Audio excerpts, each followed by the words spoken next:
Ma femme avait une liaison. J'ai découvert cela grâce à un détective privé que j'avais engagé.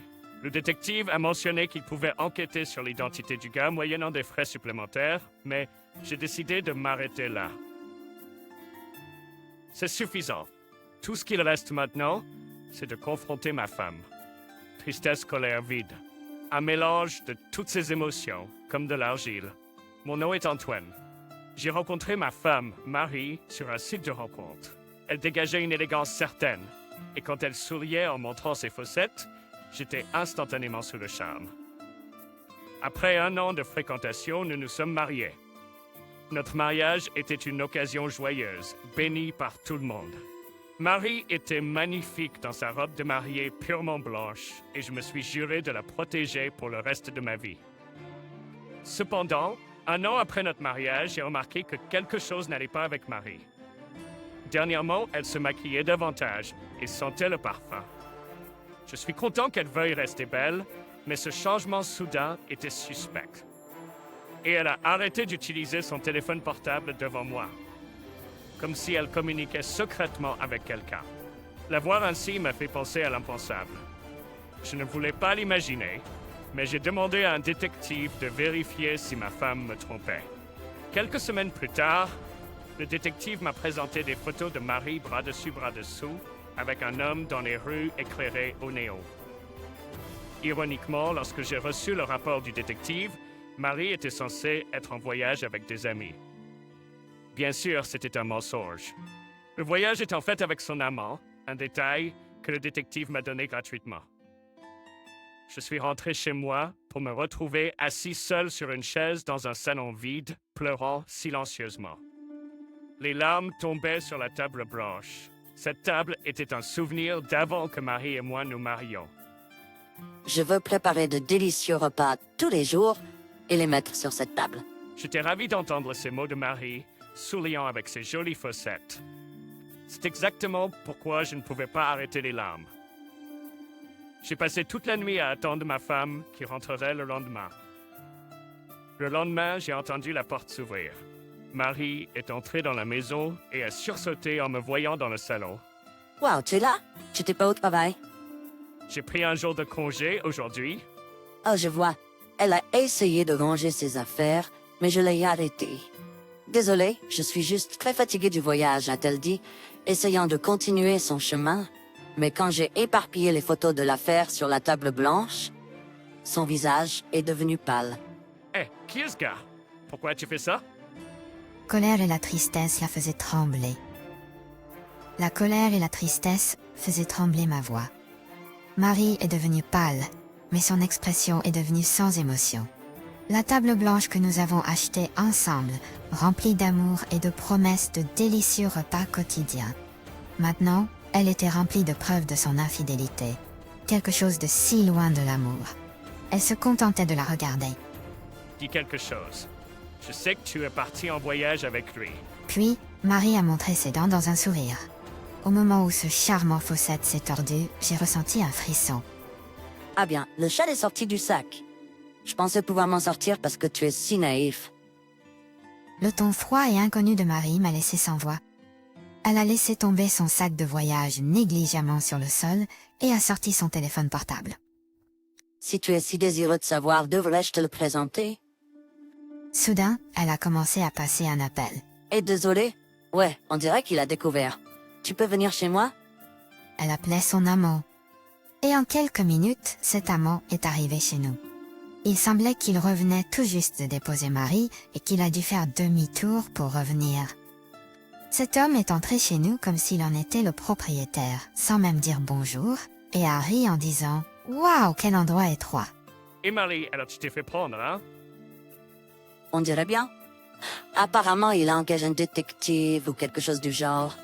Wow, sérieusement? C'est flippant. Ils étaient collés l'un à l'autre devant moi, étalant leur liaison. J'avais l'impression d'être piégée dans un cauchemar. Alors Antoine, je vais épouser cet homme. Petit-homme.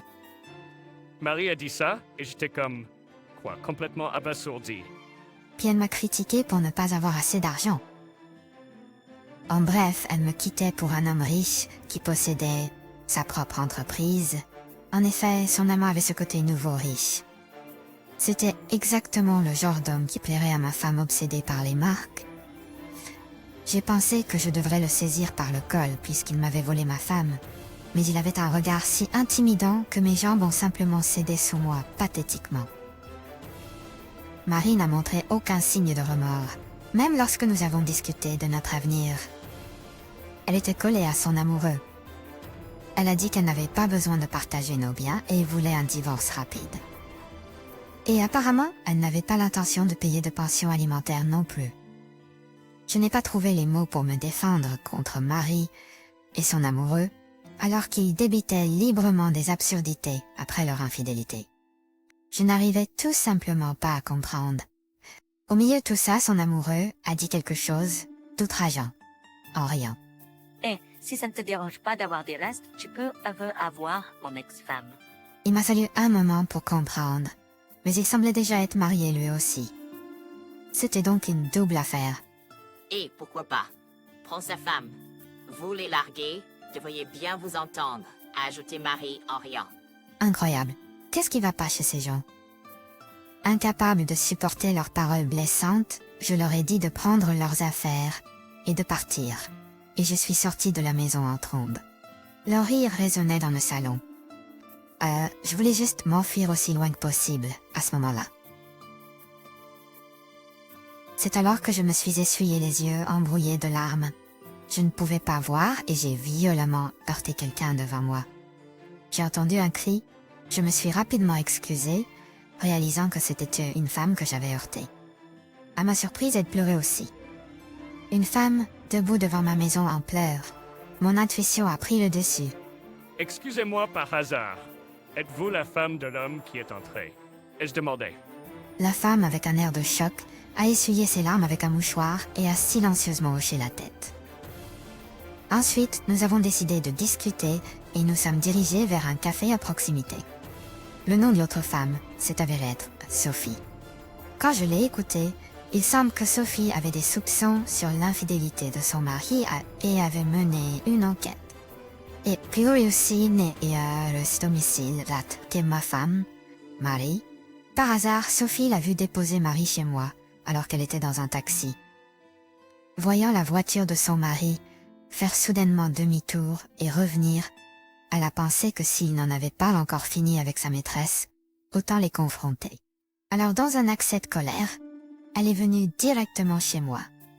Mais ensuite, en entendant le rire de son mari et de Marie à travers la fenêtre et les paroles de son mari, « Je te donne mon ex-femme » ont frappé ses oreilles et une vague de tristesse l'a submergée. Elle est restée figée, en pleurant là-bas, et c'est alors qu'elle m'a heurtée, alors que je sortais de la maison, en trombe. C'est l'histoire que j'ai entendue. J'ai expliqué ma propre situation à Sophie. Comment ma femme m'a trahi. J'ai engagé un détective et c'est ainsi que j'ai découvert la trahison. Et que ma femme m'a demandé le divorce sur le champ. Sophie a simplement écouté attentivement tout ce que j'avais à dire, jusqu'à la fin. Eh bien, nous traversons tous les deux une période difficile, n'est-ce pas? Je dis timidement. Sophie a répondu avec un rire autodépréciatif. Je voulais croire en mon mari. Tu sais savoir que tout cela était pour rien. Après cela, nous sommes tous les deux tombés dans un silence pesant. Accepter la réalité d'avoir été trahis et abandonnés par le partenaire que nous aimions a pris du temps. Je suis sûre que Sophie a ressenti la même chose. C'est juste quand le serveur a déposé une nouvelle tasse de café que j'avais commandée. Avec un peu de difficulté, Sophie m'a dit « Je suis désolée si c'est déplacé, mais est-ce que ça te dérangerait si je restais chez toi pendant un moment ?» J'ai arrêté de remuer le lait dans mon café. Elle a ensuite expliqué qu'elle s'était mariée contre la volonté de ses parents et qu'elle n'avait personne vers qui se tourner maintenant. Ses amis sont peu nombreux et loin. Son mari contrôle l'argent, donc elle ne peut pas l'utiliser comme elle le voudrait. Probablement qu'à la fin de la journée, son mari lui dira de quitter la maison. C'est pourquoi elle supplie de travailler comme femme de ménage et de chercher une maison et un emploi en même temps, même si ce n'est que pour un court moment. J'étais perdue dans mes pensées en remuant mon café, sans rien dire. Puis, Sophie a dit avec un sourire triste, « Je suis désolée, j'ai fait une demande déraisonnable. S'il te plaît, oublie ça. Ma famille m'a tellement mise en garde contre ce mariage. Je regrette de ne pas les avoir écoutés maintenant. C'était stupide de m'impliquer avec un tel homme. En disant cela, Sophie a pris le reçu et s'est levée de sa chaise. Après le me saluer, elle a essayé de quitter le restaurant. Sophie devra quitter la maison où vit son mari. Et la femme qui la remplacera est ma femme, Marie. J'ai le devoir d'aider Sophie. Alors qu'elle passait devant moi, j'ai attrapé sa main. Sophie m'a regardé avec surprise. Sa main était glaciale, et je l'ai serrée encore plus fort. Pour être honnête, je ne suis pas doué pour les tâches ménagères, donc j'apprécierais l'aide, et je dis en riant. Quand j'ai dit ça, Sophie a répondu, tu es sûr? C'est un poste présidentiel, tu sais? Bien sûr, ça me dérange pas. Par hasard, j'ai une chambre libre à partir d'aujourd'hui, je lui ai dit. Je suis rentrée chez moi, surpris par le drame qui se déroulait le jour où j'ai été confrontée au divorce. Sophie a emballé ses affaires et est venue chez moi. Nous étions tous les deux fatigués, alors nous sommes allés directement au lit. J'ai fait dormir Sophie dans la chambre de Marie. Le lendemain matin, quand je me suis réveillée, l'horloge indiquait 6 heures du matin. C'était plus tôt que d'habitude. J'ai pensé à me rendormir, mais la bonne odeur m'a attirée vers le salon. À ma grande surprise, il y avait le petit déjeuner sur la table. Bonjour, a dit Sophie en tablier, debout devant la cuisinière. Attends, Sophie, est-ce que tu as tout fait toi-même? Oui, je ne suis pas sûre que ça te plaise cependant. Après avoir mangé, je n'ai pas pu m'empêcher de m'exclamer « Délicieux !» Je déteste en parler à nouveau, mais mon ex-femme Marie disait qu'elle voulait me faire le petit déjeuner tous les matins. Cependant, elle était du matin, donc je n'ai presque jamais eu de petit déjeuner de sa part. Avec du recul, ça aurait dû être un signe de sa malhonnêteté, et je pensais en mangeant devant la cuisine de Sophie. J'avais pris l'habitude de prendre des petits déjeuners au magasin, donc avoir un repas chaud après si longtemps m'a rendu vraiment heureux. Et voici une boîte à lunch pour toi. J'ai été surpris qu'elle ait déjà préparé une boîte à lunch sans que je le sache. Plus tard au travail, quand j'ai ouvert ma boîte à lunch, la nourriture était magnifiquement arrangée. Et il y avait même des légumes pour un repas équilibré. La prévenance de Sophie était évidente et ça m'a touchée. Eh, ton déjeuner a l'air super aujourd'hui. Ta femme est incroyable, hein? J'ai juste souri ironiquement et répondu « Pas vrai ?» À partir de ce moment-là, en ayant des repas équilibrés, tous les matins et soirs, j'ai remarqué un effet positif sur mon travail. J'ai commencé à décrocher de nouveaux clients les uns après les autres, menant à des ventes records ce mois-là. Pour être honnête, j'étais surpris de moi-même. Tout grâce à Sophie. En rentrant chez moi dans une maison sans la moindre poussière, témoignage d'un ménage parfait. Et c'était le sourire de Sophie, disant bienvenue, qui m'a donné du courage. Ta journée a été longue. Qui m'a donné du courage. Petit à petit, le temps que je passais à parler avec Sophie pendant le petit déjeuner et le dîner est devenu un moment de guérison pour mon cœur, meurtri par la trahison de mon ex-femme. Un jour, pour exprimer ma gratitude, je l'ai invitée à dîner dehors en disant « Pourquoi ne pas manger dehors pour changer ?» Je suis désolée de présumer d'aller dans un endroit aussi chic, alors que je suis juste chez toi. Sophie a dit avec des excuses, mais j'ai secoué la tête. Au contraire, c'est moi qui suis désolée de ne pas pouvoir en faire plus. Je suis vraiment reconnaissant pour tout ce que tu as fait, Sophie. Quand j'ai dit ça, Sophie a rougi et j'ai été pris de court. Juste quand le repas était presque fini, Sophie a dit « Ce n'est peut-être pas le bon moment pour en parler » et m'a montré un papier. C'était une demande de pension alimentaire de son ex-mari. Apparemment, elle avait consulté un avocat et avait entamé le processus de demande de pension alimentaire. Son ex-mari avait quelques plaintes, mais il semblait qu'elle avait réussi à recevoir le paiement avec succès. Comme je recevais moi-même une pension alimentaire de mon ex-femme à peu près à la même époque, j'avais anticipé que Sophie recevrait la sienne aussi. J'ai réussi à obtenir de l'argent, donc maintenant je peux me permettre de louer un appartement. Dit Sophie en baissant la tête vers moi. Antoine, merci beaucoup de m'avoir laissé une étrangère. Reste chez toi. J'ai été silencieux pendant un moment, mais j'ai rapidement affiché un sourire. Je devrais être celui qui te remercie, Sophie. Tu m'as aidé à traverser tout ça. Vraiment, merci. Et avec ça, j'ai baissé la tête. Quand j'ai relevé la tête, Sophie me regardait comme si elle attendait quelque chose. Nous nous sommes regardés pendant un moment. Mais alors, le temps est écoulé, dit la voix d'un serveur, et notre soirée spéciale a pris fin. Après cela, nous sommes rentrés à la maison en échangeant peu de mots. Le lendemain, après m'avoir remercié, Sophie a quitté la maison. En regardant la maison maintenant spacieuse, un sentiment de vide a commencé à s'installer dans mon cœur. Des mois plus tard, soudain, la sonnette a retenti et je suis allé ouvrir la porte d'entrée. Debout là, c'était mon ex-femme Marie. Ça fait longtemps. J'ai froncé les sourcils. Qu'est-ce que tu fais ici?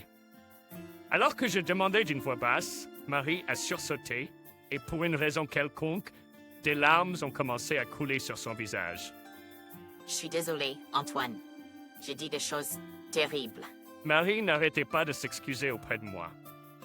Et puis, à ma grande surprise, elle a dit qu'elle voulait se remettre ensemble. Marie a continué à parler sans attendre ma réaction, expliquant sa situation. Apparemment, l'entreprise de son amant avait fait faillite. Malgré m'avoir méprisé, seulement quelques mois plus tard, sa société a fait faillite. Non pas que je ressente de la schadenfreude envers son amant, ni que cela m'importe. Je trouvais juste ennuyeux d'avoir Marie en train de pleurer devant moi. S'il te plaît, Antoine, recommençons à zéro. Alors que Marie suppliait en larmes, tout ce à quoi je pouvais penser était comment la renvoyer. Puis, mon téléphone portable a sonné. C'était Sophie. J'ai répondu immédiatement. Allô? Aide-moi. Apparemment, son ex-mari est devant la maison. Et continue de crier. S'il te plaît, réconcilions-nous. Je lui ai dit j'arrive. Attends-moi juste. Et mis mes chaussures et ouvert la porte. Mais Marie m'a suivi dehors, tirant sur mes vêtements. S'il te plaît, attends. Ne pars pas. Ne m'abandonne pas. J'ai lancé un regard noir à Marie, qui faisait une crise comme un enfant. Sentant ma colère, elle a lentement lâché ma main. J'ai fait la porte d'entrée lentement. Il n'y avait aucun moyen pour Marie de rentrer maintenant. Je suis désolé, mais je ne t'aime plus. À plus tard. J'ai craché avant de me précipiter chez Sophie. Debout devant l'appartement de Sophie se trouvait son ex-mari qui, pour moi, était l'autre homme dans une affaire. Quand il m'a remarqué, sa bouche s'est ouverte et fermée, mais je l'ai juste regardé et appelé Sophie. C'est moi, je viens d'arriver à ta porte. Juste après ça, la porte a explosé et Sophie est sortie en courant pour me serrer dans ses bras. J'ai caressé ses cheveux un moment avant de suggérer « et si on y allait ensemble ?» J'ai caressé ses cheveux un moment avant de suggérer « et si on sortait un peu ?» Et j'ai pris sa main. Puis l'autre homme a crié. Attends, Sophie, c'est de ma faute. S'il te plaît, pardonne-moi. Sophie a couvert ses oreilles aux pleurs pitoyables d'un homme qui avait perdu son entreprise et son statut. Il dit vraiment les mêmes choses que Marie disait. Avec un sourire ironique, je me suis retournée vers l'autre homme. Si tu es si seule, prends mon ex-femme, Marie. Fais comme tu veux. Romano aime la compagnie. Sophie et moi allons nous marier. Ne montre plus jamais ton visage devant nous. Avec ça, j'ai fermement pris la main de Sophie et j'ai quitté la scène. Nous nous sommes assis sur un banc dans le parc voisin. Cela ressemble à quelque chose d'un drame. Sophie a ri et j'ai réalisé que je tenais toujours sa main.